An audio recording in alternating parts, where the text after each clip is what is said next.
the thing. If you want to stop the dead bomb, Elon and the guys on Capitol Hill, you're going to have to raise taxes. The wealthy can't get an extension of the tax cut. That's got to go to the middle class and the working class. That has to be extended. It has to be made permanent. Wow. I can't believe I'm going to say this, but I agree with Steve Bannon on this point. Now, I disagree with him on everything else, but on this point, I wholeheartedly agree. You see, for decades, we've allowed the ultra wealthy, think net worth of $100 million and up, to get richer, not just because they've been innovative and lucky, which definitely played a role in them getting richer, don't get me wrong, but because we've allowed them to stop paying their fair share of the cost to live in this country while the rest of us have been stepping up to the plate. Look, whether it's roads, courts, healthcare, public education, infrastructure, food safety, hell, even the financial system itself, these aren't luxuries. These are the foundations of a functioning society, and they don't maintain themselves for free. We got to pay for it. When we allow the rich not to pay taxes, whether that's because we lower their top income tax brackets, or we have a capital gains rate that they can use that's substantially lower than the ordinary income tax rate, or we have the carried interest that further reduces their tax liability, that's not just them getting to keep more of what they earned. That's them borrowing off the rest of us. You see, they use public goods and services just like you and I, more so even. They just refuse to contribute to it proportionally. And that creates a gap, and that gap has to be made up somehow.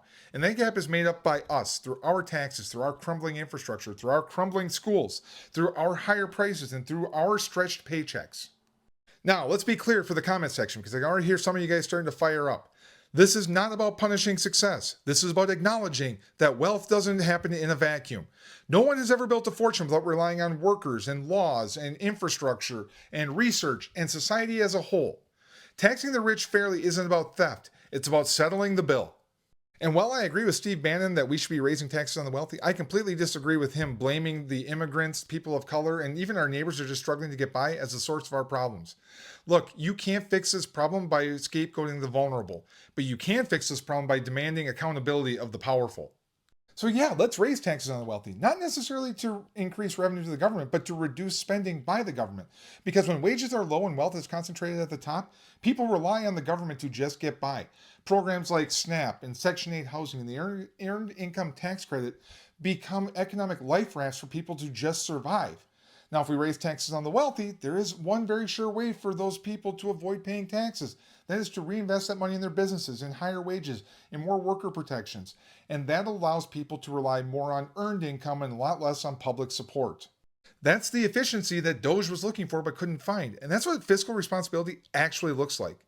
So instead of spending billions of dollars propping up a system that underpays and undervalues the majority, let's instead invest in a system that allows people to stand on their own 2 feet. Because the ground beneath